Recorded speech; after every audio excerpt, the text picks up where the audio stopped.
Hallo und herzlich willkommen zu einer neuen, besonders persönlichen Folge von Deutsch einfach gemacht. Schön, dass du heute wieder dabei bist, denn heute wird es persönlich.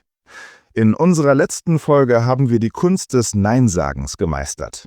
Wir haben die klaren Regeln für Kein und Nicht gelernt und damit für unmissverständliche Klarheit in unseren Aussagen gesorgt.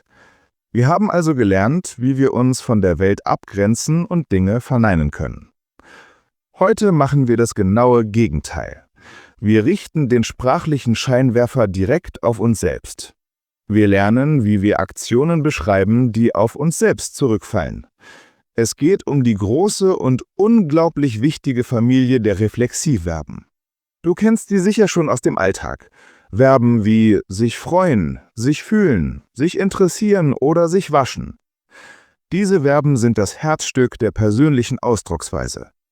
Sie sind der Unterschied zwischen der neutralen Aussage »Die Sonne freut mich« und dem persönlichen Gefühl »Ich freue mich«. Aber sie bringen auch eine der kniffligsten Fragen für Deutschlerner mit sich.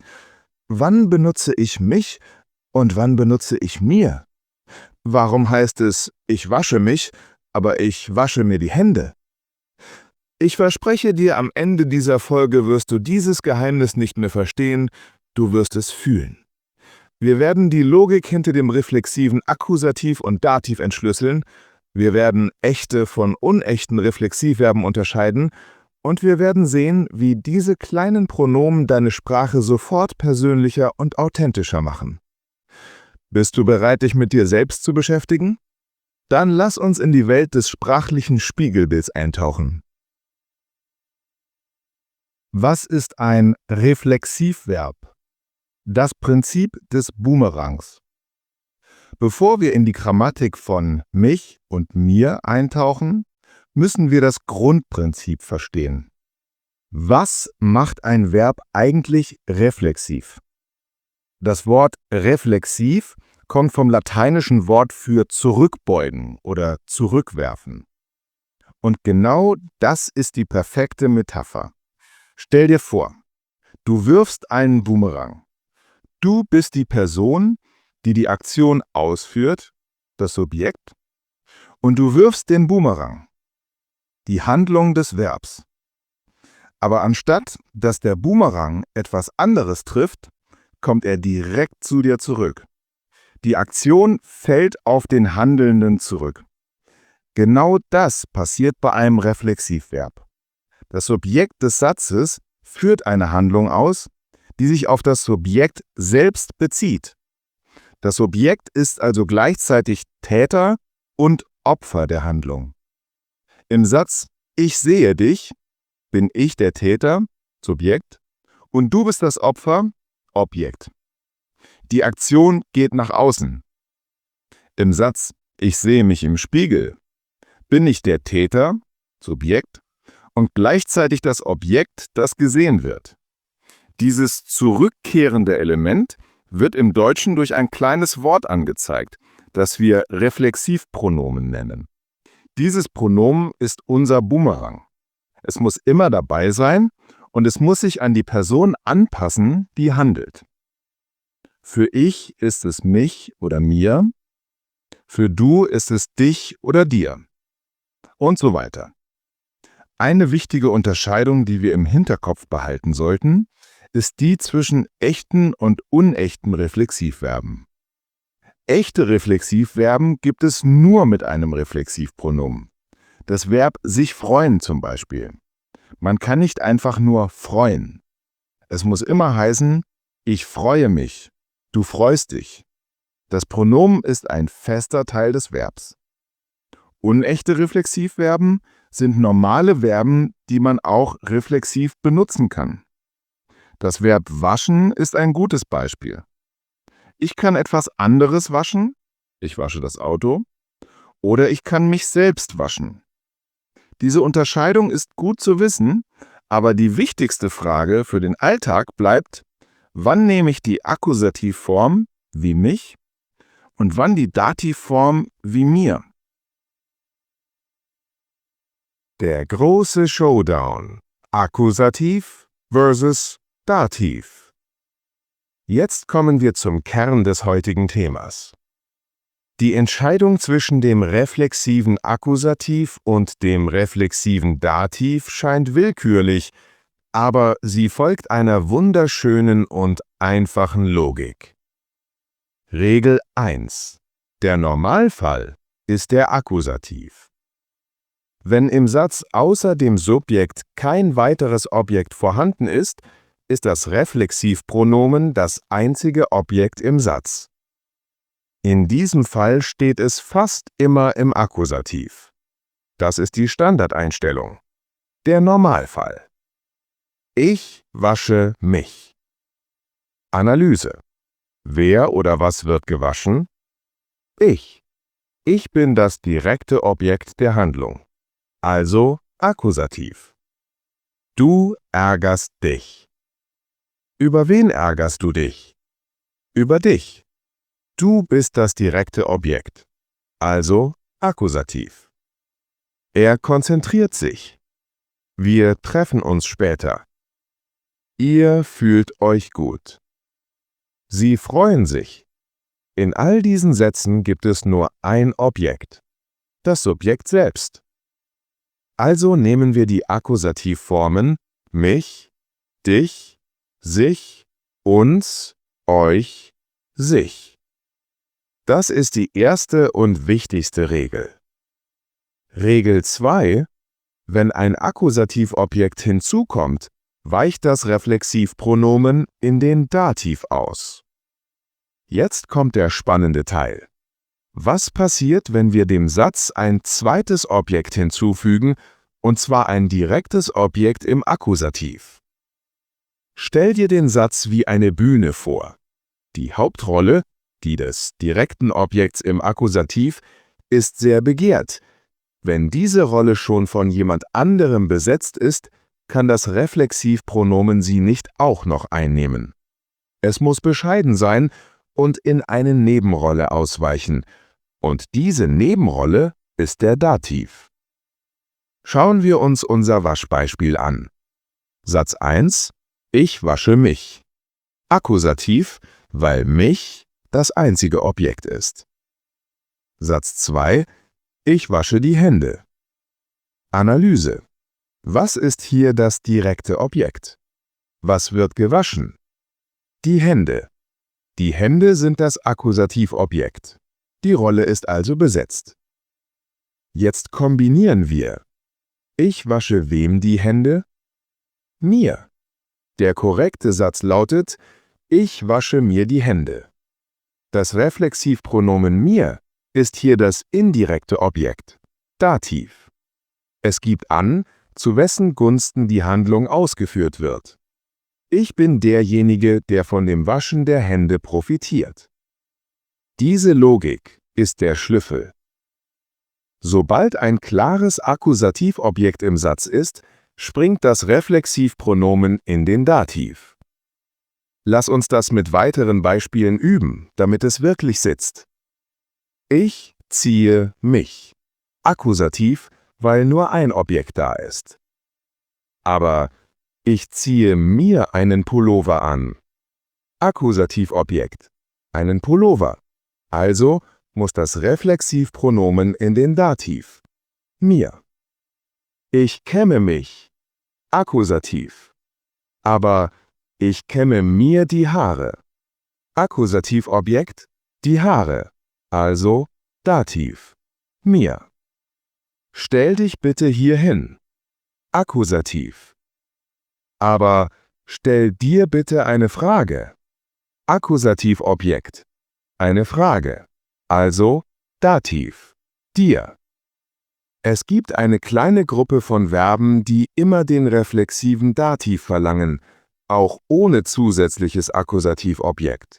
Beispielsweise sich etwas vorstellen oder sich Sorgen machen. Aber die Hauptregel: Akkusativobjekt vorhanden, dann Reflexivpronomen in den Dativ, wird dich in 95% der Fälle sicher ans Ziel bringen.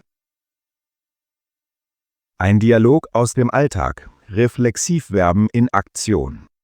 Um das Ganze noch lebendiger zu machen, hören wir uns einen kurzen Dialog zwischen zwei Freunden an, Anna und Ben, die sich für den Abend verabreden.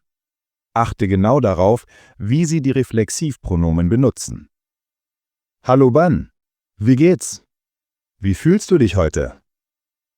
Analyse. Sich fühlen ist ein echtes Reflexivverb. Es gibt kein anderes Objekt, also Akkusativ, dich. Hallo Anna, mir geht's gut, danke. Ich fühle mich super. Ich freue mich schon auf das Wochenende. Analyse, wieder Akkusativ, mich. Das ist schön. Ich wollte mich mit dir treffen. Hast du heute Abend Zeit? Analyse, sich treffen ist auch reflexiv, kein anderes Objekt, also Akkusativ, mich. Ja, klar. Ich muss mich nur noch schnell duschen und mir etwas Frisches anziehen. Analyse. Erste Aktion, sich duschen. Kein weiteres Objekt, also Akkusativ, mich. Zweite Aktion, sich etwas anziehen. Hier gibt es ein Akkusativobjekt, etwas Frisches, also muss das Reflexivpronomen in den Dativ ausweichen, mir. Perfekt. Ich muss mir auch noch die Haare kämmen. Analyse. Anna will die Haare kämmen. Das ist ein klares Akkusativobjekt. Also Dativ. Mir. Stell dir vor, wir könnten ins neue italienische Restaurant gehen. Ich habe mir sagen lassen, dass es fantastisch sein soll. Analyse. Sich etwas vorstellen ist eines der Verben, das oft den Dativ verlangt. Dir. Und sich sagen lassen hat ein Akkusativobjekt, nämlich den ganzen Nebensatz, also Dativ. Mir. Super Idee, dann sehen wir uns später. Ich freue mich. Analyse. Sich sehen und sich freuen, beides im Akkusativ, uns und mich. In diesem kurzen Gespräch siehst du das System perfekt in Aktion. Es ist die natürliche Art und Weise, wie Muttersprachler diese Verben verwenden. Indem sie unbewusst die Regel anwenden, gibt es ein direktes Objekt, dann nehme ich den Dativ. Wenn nicht, nehme ich den Akkusativ.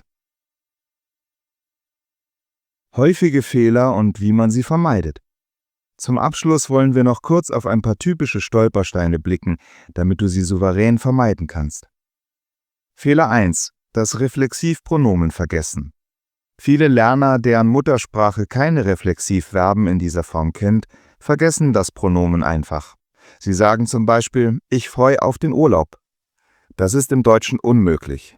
Bei einem echten Reflexivverb ist das Pronomen ein fester Bestandteil.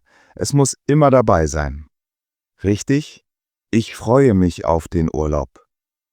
Fehler 2. Das Pronomen nicht anpassen. Das Reflexivpronomen ist kein starres Sich. Es muss sich immer an das Subjekt anpassen. Falsch, ich fühle sich gut. Richtig, ich fühle mich gut. Falsch, wir treffen sich um 8. Richtig, wir treffen uns um 8. Lerne die Formen auswendig. Ich mich bzw. mir, du dich bzw. dir, er sie es sich, wir uns, ihr euch, sie, sich. Fehler 3. Falsche Wortstellung. Wo steht das Reflexivpronomen im Satz? Die Regel ist einfach. Es steht so nah wie möglich am Subjekt. In einem normalen Hauptsatz kommt es direkt nach dem konjugierten Verb. Ich wasche mich jeden Morgen. In einer Frage kommt es direkt nach dem Subjekt. Wäschst du dich jeden Morgen? Wenn du auf diese 3 Punkte achtest, das Pronomen nicht vergessen, es anpassen und es an die richtige Stelle setzen und dazu noch unsere Akkusativ-Dativ-Regel im Kopf hast, dann bist du auf dem besten Weg, die Reflexivverben wie ein Profi zu meistern. Und damit haben wir den Spiegel vorgehalten und die persönliche Welt der Reflexivverben erkundet. Ich hoffe, du siehst jetzt klarer, dass die Wahl zwischen mich und mir keiner Willkür folgt, sondern einer klaren und bildhaften Logik. Es ist die Logik der Rollenverteilung auf der Bühne des Satzes. Lass uns die wichtigsten Erkenntnisse noch einmal zusammenfassen. Reflexivverben beschreiben eine Handlung, die auf den Handelnden zurückfällt. Das Reflexivpronomen ist der Bumerang, der immer wieder zu dir zurückkommt. Der Normalfall ist der Akkusativ, mich, dich, sich und so weiter. Du benutzt ihn immer dann, wenn es kein anderes direktes Objekt im Satz gibt. Wenn ein klares Akkusativobjekt im Satz auftaucht, zum Beispiel die Hände, ein Pullover, muss das Reflexivpronomen bescheiden sein und in den Dativ ausweichen. Mir, dir, sich. Mein Tipp der Woche ist eine kleine Körperübung. Stell dich vor den Spiegel und beschreibe, was du tust. Sprich die Sätze laut aus. Beginne einfach: Ich sehe mich. Ich kämme mich. Und dann füge ein Objekt hinzu. Ich kämme mir die Haare. Ich putze mir die Zähne. Ich ziehe mir eine Jacke an. Indem du die Handlung physisch ausführst und gleichzeitig den korrekten Satz sprichst, verbindest du die abstrakte Grammatik mit einer konkreten Erfahrung. Das ist der schnellste Weg, um ein echtes, intuitives Gefühl für diese Struktur zu entwickeln. Vielen Dank, dass du heute wieder dabei warst. Wenn diese Folge dir geholfen hat, die Reflexivverben besser zu verstehen, freue ich mich riesig über deine Unterstützung. In der nächsten Folge widmen wir uns einem Thema, das oft in offiziellen Kontexten oder Nachrichten vorkommt und deine Sprache viel professioneller klingen lässt.